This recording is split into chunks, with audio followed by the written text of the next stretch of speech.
to all of you. Very warm welcome to all of you. Once again, happy to have so many people attending us, our event today, our webinar today.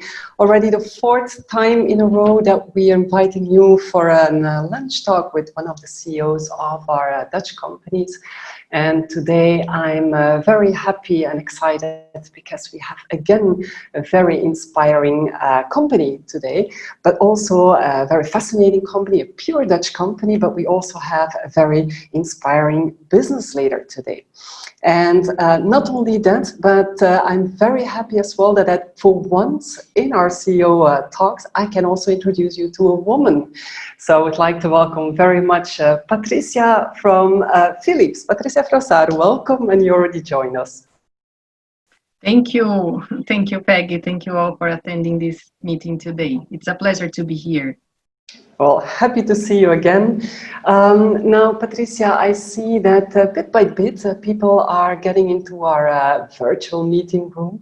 And I'm very happy, by the way, because we not only have people from Brazil attending this webinar, but also even people from the Netherlands that are live following us. So all the people from the Netherlands, I would say a very good afternoon to all of you as well. Now, for those who are following, you know already the principle. If you get cut along the way, you just have to tick again on the link to join again the webinar if you are cut for one reason or another. And obviously we cannot see you there, but we can listen to you because we have the chat box, and feel free to ask some questions to Patricia along the debate. Now, Patricia, before starting, I see at the number of participants, still a few people are coming in. What I would like to propose, if it's okay for you, to just show a little movie on Philips and give already some flavor on the company and what you guys are doing. All around the world, the combination of growing, aging populations and the increase in chronic illnesses has created a pressing need for more efficient, effective and sustainable models of care, while at the same time improving access. At Philips, we're driving the digital health revolution to unlock the value of seamless, precision care, helping people look after their health at every stage of life. Applying our extensive consumer insights, we develop locally relevant, connected solutions that support healthier lifestyles and help people to live well with chronic disease. In the hospital setting, we're teaming up with healthcare providers in long-term strategic partnerships to innovate and transform care. By listening closely to our customers' needs, we're able to co-create solutions that drive improved patient outcomes, cost productivity, and staff experience. Our solutions apply the power of clinical informatics and predictive analytics at the point of care, supporting first-time right diagnosis, as well as effective treatment that's precise and minimally invasive. In this way, we're enabling our customers to realize gains and efficiencies that will help them deliver better outcomes at lower cost, and a better experience for patients and caregivers, taking us closer to our goal of improving the lives of 3 billion people a year by 2030.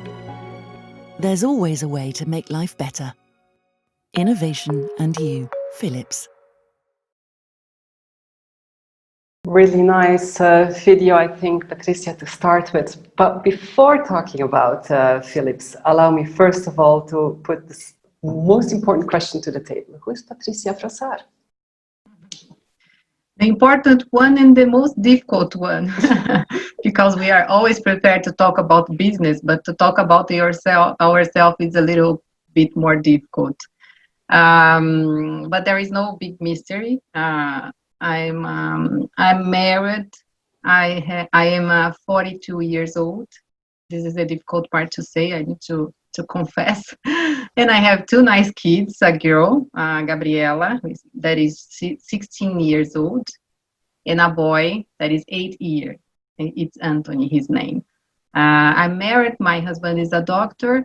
So I have also this, the healthcare at home. So this is all about me. I think, and about my background, it's also something that it's not quite common. in the CEO positions, but my background is legal. So I graduated in law, always working in multinationals in the legal area. I worked before Philips, I worked for 13 years to PepsiCo, that is American multinational for food and beverage. And then I moved 7 years ago to Philips, where I am today. Okay. Thank you for being courageous to say also your age, because the men didn't say their age, you know, so that's cool. Now, bringing the topic to Philips, obviously, I think that, well, everybody knows Philips. It's a very Dutch company with real Dutch roots, I think in Eindhoven originally. And it's quite fascinating to see, because the company initially started with the lamp bulbs, and then they moved quickly to what we call today as a company who's world leading in health technology. How does the organization here in Brazil looks like for Philips? Well, I think that it's good that you mentioned how we started, right? Because we can also say that for you to survive in this world that transform every day, you also need to be transforming every day in a company. So I think Philips is a good example of this. So in Brazil specifically, we were very, very focused on the TV part, the TV business 15 years ago. We used to have 20,000 employees working only for this business. So it was a big business in Brazil. And also was the big focus on the work for Philips. But then we look at that we should transform and move to something that would bring our innovation, that our innovation could contribute even more. So the idea came 15 years ago, more or less, to move to a healthcare company. And that's transform all that we do nowadays. And we have been doing this transformation throughout the years. And now what we are looking to is to become a software company. So looking to the healthcare sector, but transforming again. We don't want to sell equipment, we want to sell a solution. And this is our future. This is where we see we can contribute even more. Yeah. So impressive, I think, indeed, Patricia. I think everybody knows Philips initially, indeed, as you said, from the televisions and the radios and the consumer products. And it's impressive how you made this move and continue making this move, right? It didn't stop, right? Now, I think exactly. That Philips say we strive to make the world better, a more healthier and a more sustainable place to live. How can I put this in the context of Brazil, where sustainability and healthcare is still one of the challenges?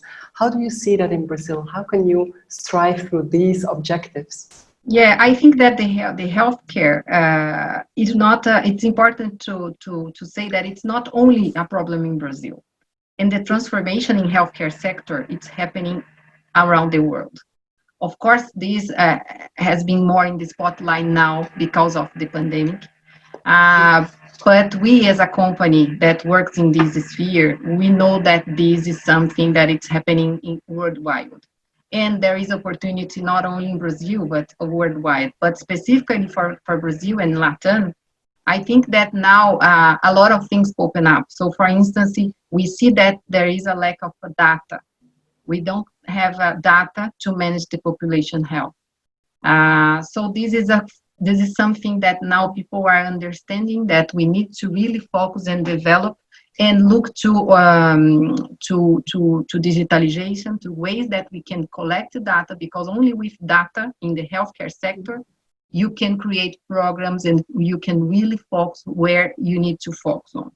So I think that this pandemic, I'm talking about this because this brought the topic to everybody, and everybody nowadays talk about healthcare. It's not only us. So for us, it's good because it's helping us a lot and helping our business to show that we have opportunities and we have ways to help the population, the public and the private sectors on this sphere. Within Brazil, once again, Patricia, I mean, there are two parts. There is still the consumer part as well. There was a healthcare part. Can you just make a bit of a more detailed one? what is most important? Is this healthcare part the most important for Brazil?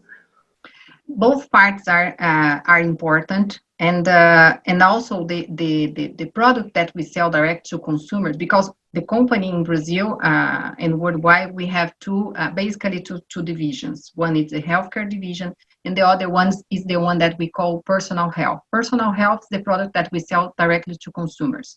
So, for instance, Avent, the baby bottles, the air fryers, Sonicare, there is the oral health care. So if you look to these products, you also see that they are also linked to health, right? So that's why we say that we are in the full journey of a person. Since from birth, baby, for the baby, yes, until you need a home care, for instance. So we play in the whole segment. So that's the nice part of Philips. I think we are all the time, we can be all the time in your life. You make us even cook healthy, yeah, in a way. Yes, exactly. Now, without oil. I think that the key behind Philips is also innovation. I mean, everything innovation has been, I think, for the whole company, for Philips, all the time in the DNA, let's say, of Philips. Yeah. Now, how important is Brazil? Is Brazil having a role in this innovation process? Is there real innovation done here also in Brazil? Yes, for sure. I think that innovation is everywhere, right? Because everywhere you have clients, and the clients has different needs. So for each client, we can develop and work together, co-creating what is needed for each client. So from these meetings, from these co-creations that we have with clients, we can work with them, sit together, and define what is the best solution for each one. This is innovation. Aside of that, it's important to mention that we have a company that we bought here in Brazil that is Tazi.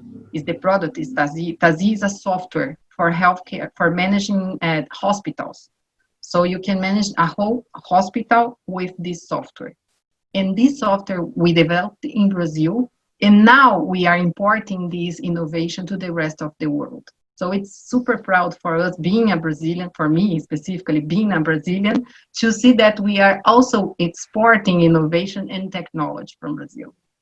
Good, it's really nice to hear. Yeah. Now, going to a topic we can't go around. Everybody's talking about Corona and COVID. I mean, it has shaken the whole world upside down. The whole world came to a stop. Thinking about your importance within the healthcare business, how did it affect your business? Do I have to see then that Corona, when it came, it was an opportunity for the health care part, and then maybe a challenge for the domestic product, or how did that work? Yeah, so it's good to split here, because for the domestic part, for the personal health part, was really important for us to be very advanced with the digital sale. So e-commerce was super important. We are very well already developed on this side, and the sales in the e-commerce grew a lot. But of course, it's still not compensating the physical stores yet, because the shopping malls were closed, and all from one day to another day. So we could not cover 100%. But the way we increased the e-commerce, I think there is no way back, we'll be like that, and they will keep growing. Everybody realized that. So yes, we had some hit here, but was not a lot, because we were prepared on the e-commerce part. But we need to develop even more, and this is what we are working now. Also your clients, sorry to interrupt you, Patricia, also your clients, because a lot of your products are going through the stores, local stores here. Do you see that they were prepared as well to pick up this e-commerce, selling through online? Part of them, because we have our own store, right? So Philips store, you can sell directly to consumer from our own store. Part of our clients were prepared already. For instance, Magazine Luiza, I can say here, because it's totally public. They were very well prepared. Some of them were not. They had a different go-to market. They prefer to have stores. So for them was more difficult, you know. But this is the part of being in this sector. You know, you need to see that you need the consumer, you need the stores, and now we are moving to the online stores. So this is the future. I think there is no way back, and everybody realized that. So I think companies will change nowadays from now on. In the other part, the healthcare sector, we have two sides also. For the big project that includes the big equipment, big investments also from our clients, this was put on hold most of the cases because they need to, first of all, they need to prepare the hospital to attend the COVID people, the contaminated people. So they could not focus on investing, and also they could not have people going to the hospital. You know, our team, for instance, they only go if there is an equipment that needs a repair. So this affected these big projects in some moments, in some months. Also, the hospital saw a decrease in their revenue during this time because they could not have surgeries, many surgeries, diagnosis, consultations. So this all, of course, affected a little bit the clients and consequently our business. On the other hand, we also have products that attend the pandemic situation. So the respirators, the monitors. So all these, we were there present and we sold product and help a lot of people in hospitals. In the beginning of the pandemic, there was a big ask for these products, and worldwide we had an issue of stock. Of stock, yeah.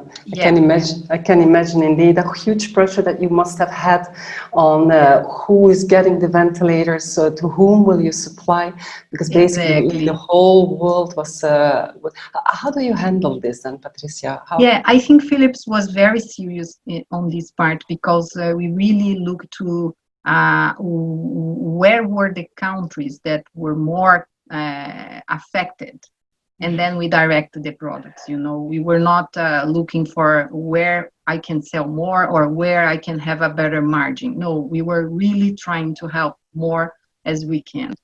And then in the beginning of the pandemic, what happened is that the countries that were more in the spotlight because they were in the peak, they got more during the moment of the crisis. But the other countries that were still preparing to be in the peak, they got less. So was a little bit difficult to manage in the beginning.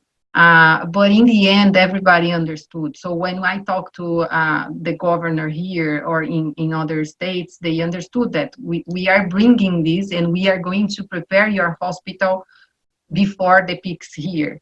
But we need to follow, you know, the wave of the peak, considering the world, not only Brazil. But I think production-wise, it's the same. How was your company able to make such a big, quick change? I mean, because obviously nobody was prepared to need so many ventilators at the same time.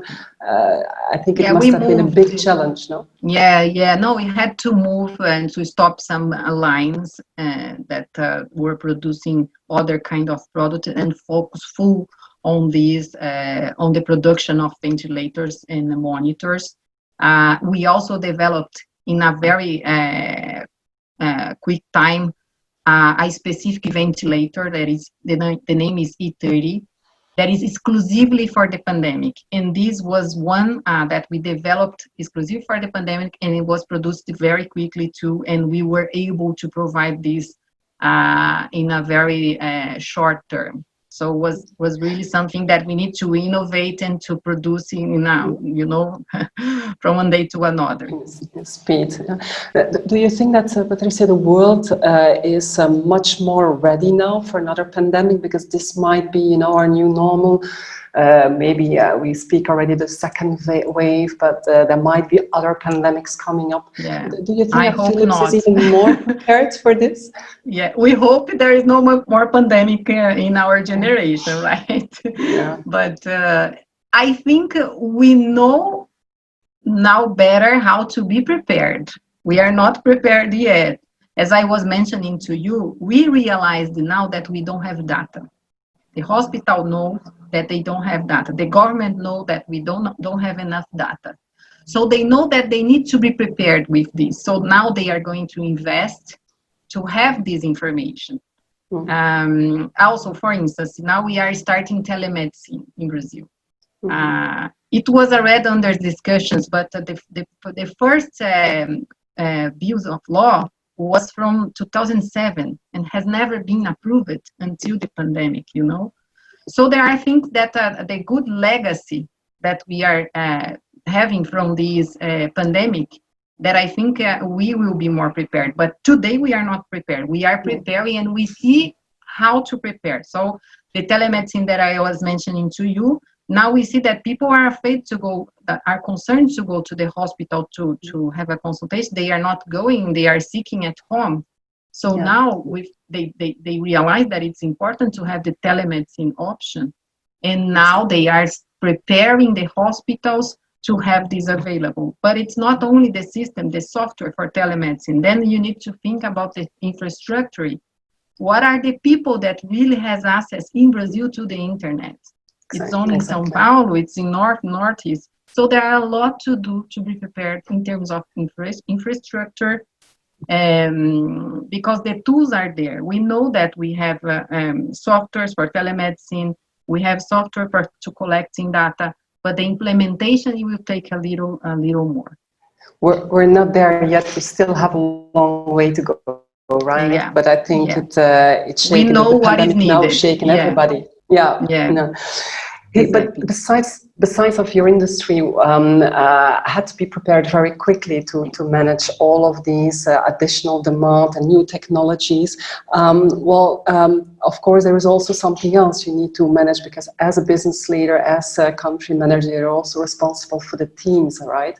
So how did that go? I mean, how did you personally took care of the overall well-being of your people at Philips? Yeah. No, it's a very good question, Peggy. And this is the most difficult and important part, I think. It's difficult because from one day to another, you have everybody at home and you don't face people, you don't cross with them in the corridors. It's completely different life. We have a very good practice already in Philips. So the home office practice is already something that we have in our DNA. So we used to have once a week the home office. So it's already a practice, but not every day. What I'm doing, and this is working for me because everybody has a different recipe. But in my case, the first thing I did was talk to people. I organized a webinar and talk to all the employees. And one thing that I said to them is that it's good to have this because I can look to your eyes at the same time. So I can look to the eyes of everybody at the same time, and it's not possible in a face-to-face meeting. So I try to keep them calm. I said that I was in the same page, so with all the situations at home with kids, with a new reality. So I put myself together with them, showing that we are all together in the same in this moment. Also, we provided psychology sessions and yoga sessions every week to the employees. So if they want, they can join. Also, I keep having my breakfast with employees because I used to have this once a month. Now I have once a week. I invited 10 people only. And then we have a very close conversation, and I asked things about their personal life if they want to share. And it's a nice example. There is an employee that said, for me, it's been very difficult because I live alone. I don't have a cat. I don't have nothing that I need to take care. And then I decided to send her a bunch of flowers in the following day and saying that, look, now you have to take care of these flowers for a week a while. And then she liked this. So it's day by day. There is no magic and recipe that it's perfect. But I have been trying like this, and people seem that they are still happy and they are delivering. And I think it's working for us. Yeah, we all of a sudden now learn much more about each other's life, right? We know about the children and the dogs and the cats and the house. Yeah, exactly. Now, another point, which is I already mentioned in the introduction, I mean, I'm very happy that I was finally able to also introduce a woman among our CEOs, because they're still a rarity, and especially when you talk about businesses or industries, technology industries, I mean, you're still one of the single women. However, I mean, I remember when I'm coming at Philips, I see a lot of women also in senior level position. Is Philips leading by example when it comes to women at top positions? As a CEO in Brazil, it's the first time that we have a woman. But immediately after I took over, also the leader of Latam that was promoted, Fabia, that is my boss in Latam, it's also a woman. So I think, yes, we are leading, and I see that it's a tendency. You know, in Philips, we have a lot of women already. If we consider the total population, it's like half are women. So I see this as a tendency. Is this a strategy? Is this really something that Philips is focusing on, to have more women in positions, top positions? Yes, this is. We have this in our. One of our strategies, yes, is to have more women in the leadership. Mm-hmm. I see, by the way, and because I'm looking also in the meantime at the chat box, and I see a question popping up that is very relevant, I think, in this debate when we talk about women in leadership position, but also the role as such as a woman or of women here in Brazil. I mean, somebody is mentioning, Mauricio is mentioning, we still have violence against women, and I think especially now these days and during Corona, 40% of increase I read here. Wow. Are there specific support? Are you supporting specific actions or doing specific things to support this situation? We don't have a plan specifically for this, but we have the psychologist, and we have a channel that is a compliance channel, and it's confidential. So if people feel the necessity to talk, of course they will reach to this line and they can share and we can help. Of course, people has also other ways to go to, for instance, the police or things like that. But we can also help or give some orientation on this side. But there is no specific program for women suffering violence at home in this time. Yeah. Maybe interesting to mention as well, Patricia, that you're also our ambassador at Dutcham for the Inclusion and Diversity Committee, that we're working together behind the scenes as well on helping the empowerment of women in our companies and the Dutch companies. So I think this is a fantastic role that you do as well. Now, just if I put back the question towards women and technology, do you really believe there is an opportunity, especially here maybe in Brazil, for women, young women, maybe to maybe think about having a career in the technology area? Yes, I think that we need to accept that there are some things that are more.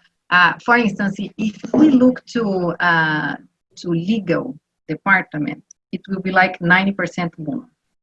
HR. It's more. Yeah, we have more women that likes to be a lawyer. And in IT, we see more men, right? So how we can change that? And I asked this too, because I had a meeting, a conversation in this breakfast that I mentioned to you with a team, and there was one woman that is from IT, from our IT part. And I asked her, do you like that? Yes, I love it.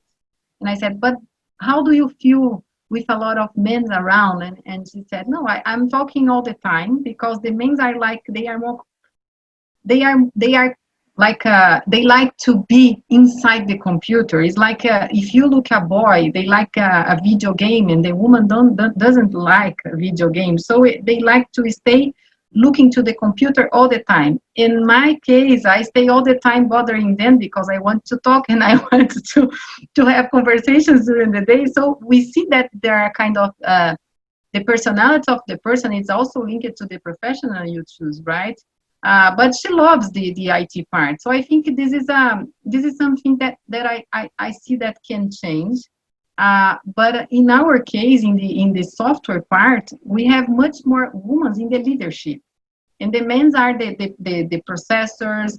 They like more the computer, to stay with the code computer, and we Technical. like more talking. Yes, yeah, but there is no issue if you are a manager of these people. Yeah.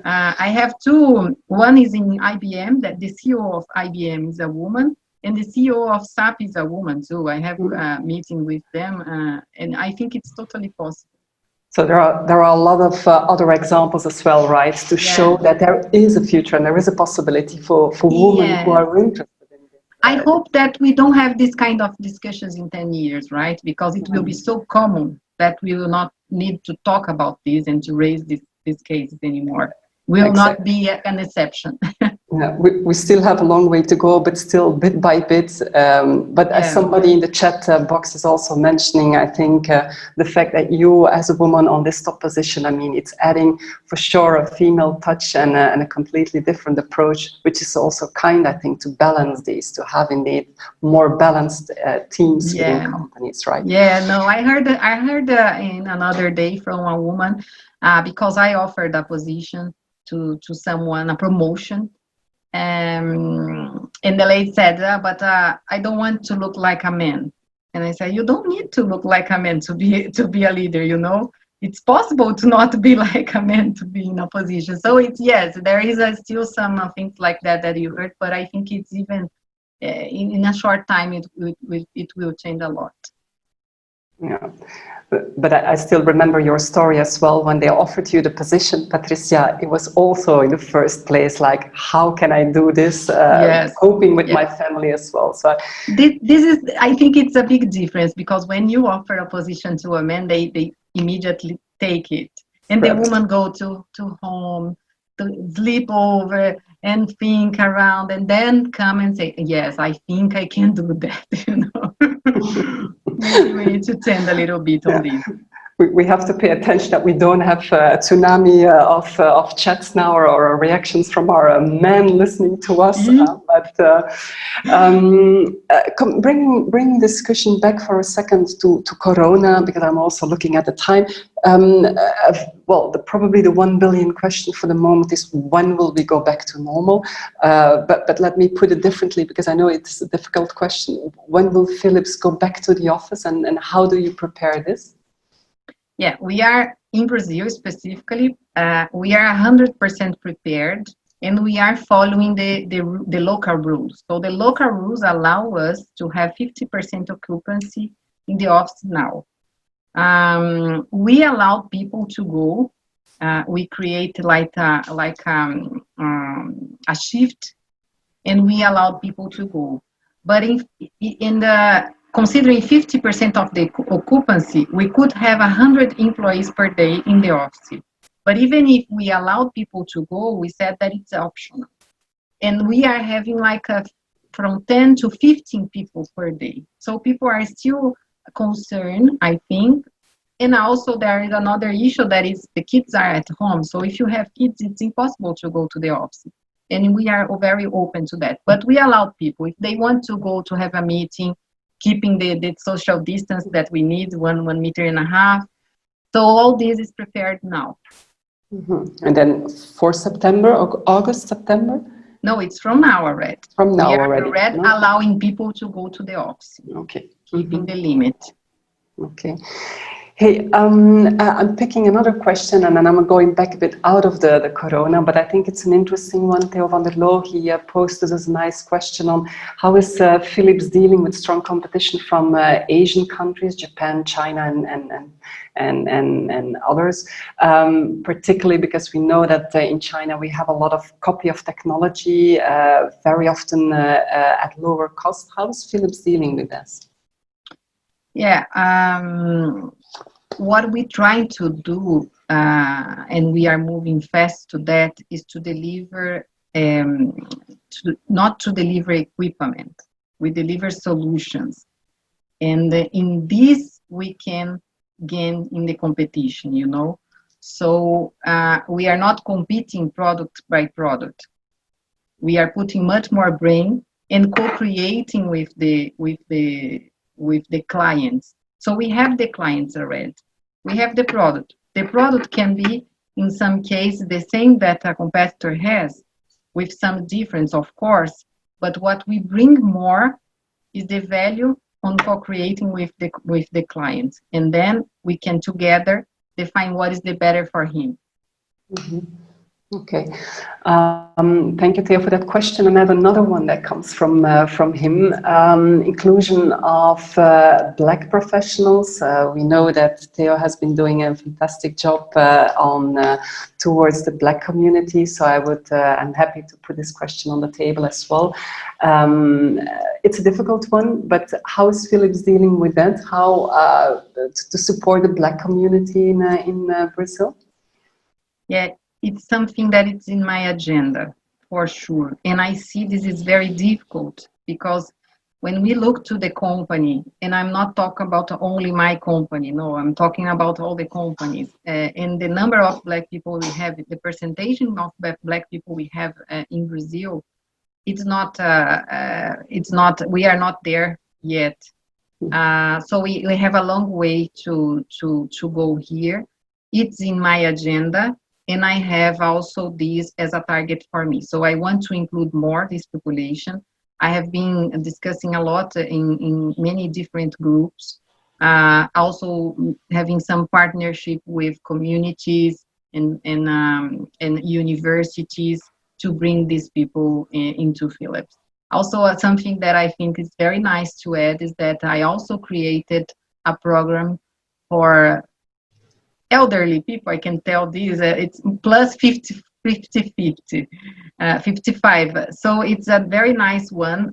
We just hired an intern that is in this program. So it's nice that we are also seeing that the population is aging, and we need to include these people because they are active and they are healthy. They want to grow still and to work. Absolutely. I think it's interesting indeed to hear this kind of stories. I think that for sure Philips is doing a lot when it comes down in inclusion and diversity in general, indeed not only for gender but also for race and clearly also towards age. So it's nice to share that with us. Now, as a final question, because I look at the time, you are a very down-to-earth person, Patricia, very human approach. We are overwhelmed by negative messages these days. What would you like to share with the audience? What would you like to give as a final word towards everybody in this talk? Take it easy. Take it easy and be human, be close to the ones that really matters to you. And if you have a team, stay close to them. That's all. Okay, well, thank you very much for being very close to us today in this talk. It was really a pleasure talking to you. I promised you to respect the time, so we have been talking for 40 minutes. So thank you for this time, Patricia. It was a pleasure. And take care of yourself as well. Thank you to everybody who has been watching us during this lunch talk. I hope you enjoyed the talk, and please let us know, because we are still obviously reachable through our social media, through our website, LinkedIn and Instagram. So please share your thoughts with us. We would be more than happy to continue improving towards you guys as well. And stay cool and stay safe. Thank you very much. Bye, Patricia. Thank you all. It was a pleasure. Bye-bye. Have a nice Ciao. weekend. Bye.